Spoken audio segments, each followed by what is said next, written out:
Bitcoin v posledných dňoch klesol približne z úrovne okolo 97 800 amerických dolárov až k oblasti okolo 91 000 amerických dolárov. A presne v takýchto momentoch vidíš, to má plán a to len reaguje na emócie. Jedni panikária, druhí hovoria, že je to koniec bull marketu a tretí sa pýtajú tú najdôležitejšiu otázku, čo sa vlastne na trhu deje a čo z toho vyplýva ďalej. V tomto videu sa preto pozrieme na čo tento pokles znamená z pohľadu štruktúry trhu, či ide len o zdravý pullback alebo o niečo vážnejšie, kde sú teraz kľúčové úrovne, ktoré rozhodnú o ďalšom pohybe a na aké scenáre sa reálne pripravujem ja z krátkodobejšieho hľadiska. Nepôjdeme hľadať dno ani vrch, ale pôjdeme sa pozrieť na graf. Tak poďme na video.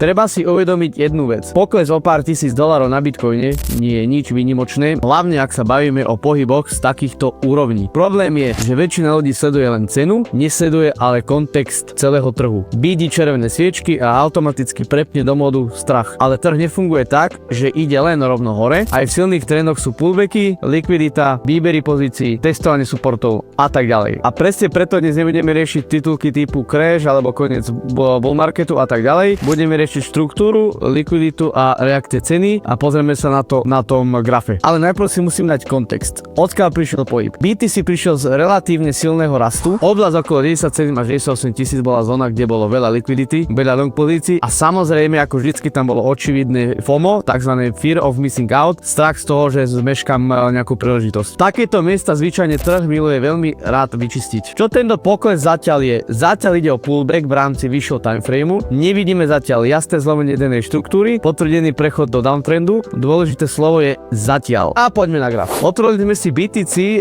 z denného grafu. No môžeme sa teda pozrieť, že sa nám to pekne sa nám to vysypalo. Toto môžeme vidieť swing. Jeden swing, prišiel pullback a následne prišiel druhý swing. Keď sa na toto pozrieme, tak momentálne RSI nám kleslo pod 50, čiže nakupcovia nám strácajú silu. Ale na dennom grafe sa to môže rýchlo otočiť, takže zatiaľ ešte stále RSI za mňa sa môže vyťahnuť hore, respektíve, že nakupcovia budú mať väčšiu silu. A keď sa teda na to pozrieme, tak kam by sme mohli ísť z pohľadu denného grafu? Ak by sa prelomil support, ak by sa prelomila táto úroveň, týchto 90 tisíc, ak by sa prelomil tento range, tak pravdepodobne najbližšia zastávka by bola niekde na tých 88 tisícoch, čiže najbližšia zastávka by bola niekde tu.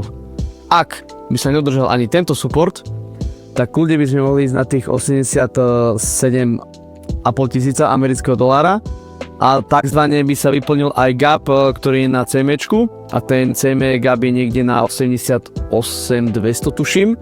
Takže ak by prišiel do pohyb dole, ak by sme teda išli dropovať pod 90 tisíc, tak by sme išli vyplniť aj ten gap na CMčku, ktorý je tam dosť výrazný na 4-hodinovom časovom rámci.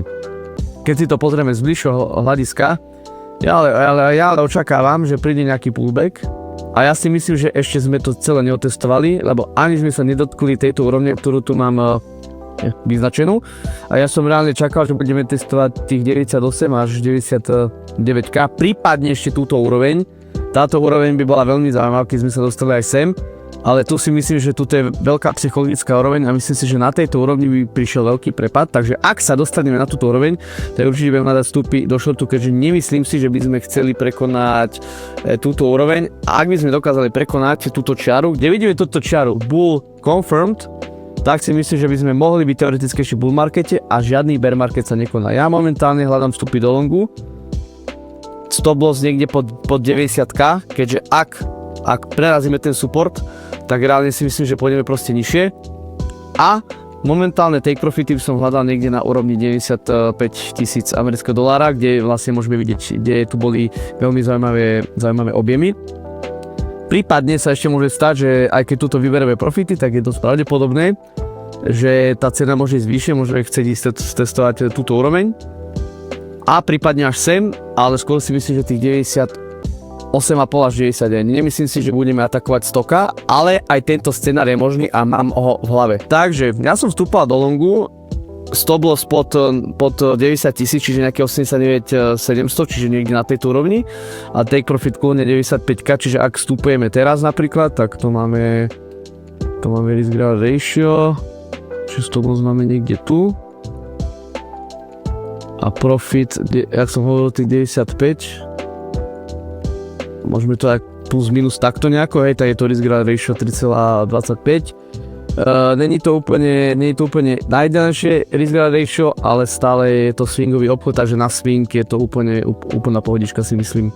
Takže toto by bolo k Bitcoin updateu, čo sa týka tohto grafu. Ja skúšam hľadať vstupy do longu, samozrejme, ešte raz, ak príde prieraz dole a teda vysypeme sa aj z tejto rovne, tak ďalšia zastávka je tých 88,5, kde je nevyplnený gap na CME, ešte na to kľudne znázorním.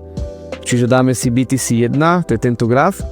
Otvoríme si 4-hodinový graf, ešte je tu taký indikátor, sa volá, že je gaps a tento indikátor vám ukazuje vlastne medzery na trhu a tento gap doteraz ešte není vyplnený a cena tam bude chcieť proste vraciať. Takže ak sa prepadneme, tak proste cena pôjde na túto úroveň a pôjde vyplniť tento gap.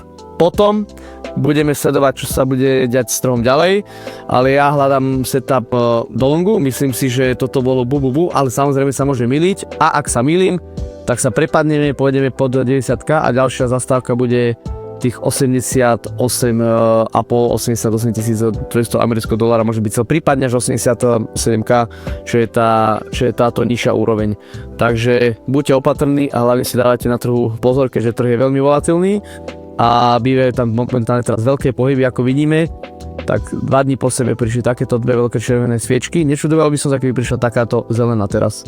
Je to dosť možné, samozrejme budeme to sledovať a ak chcete hľadať nejaké perfektné vstupy, tak skúste si pozrieť aj vstupy na menšom časovom rámci. Scenáre. Bullish scenár. Bitcoin sa udrží okolo 91k. Uvidíme konsolidáciu, návrat nad kľúčové intraday rezistencie, následne možný retest vyšších úrovní. Toto by znamenalo zdravý pullback v trende a išli by sme proste hore. Bearish scenár. Bitcoin stratí support a nepríde rýchla reakcia na kupcov. Trh začne vytvárať nižšie high a nižšie low. Vtedy sa mení kontext a netreba sa snažiť byť proste hrdina, jednoducho treba to akceptovať a prípadne ísť aj do shortu. Neutrálny scénar. Cena ostane zaseknutá medzi supportom a rezistenciou, veľa falošných pohybov, najhoršie prostredie pre impulzívnych traderov, vtedy je často lepšie počkať, nie niečo síliť. Záver. Pokles z 97 800 amerických dolárov na 91 000 samozrejme nič nerozhoduje. Rozhodujú reakcie na supportoch, správanie ceny po pullbacku a to, či trh dokáže znovu nabrať momentum. Kým nevidím jasné potvrdenia zmeny trendu, beriem tento pohyb ako čas väčšieho obrazu, nie dôvod na žiadnu paniku. Toto je všetko pre dnešný Bitcoin update. Ak chceš sledovať tieto situácie v reálnom čase, vidieť moje myšlienky, scenáre a reakcie počas dňa, pridám sa do mojej Telegram komunity, odkaz máš v popise. Daj like, odber a napíš do komentára, či si myslíš, že toto bol len pullback alebo začiatok niečoho oveľa väčšieho. Uvidíme sa na budúce.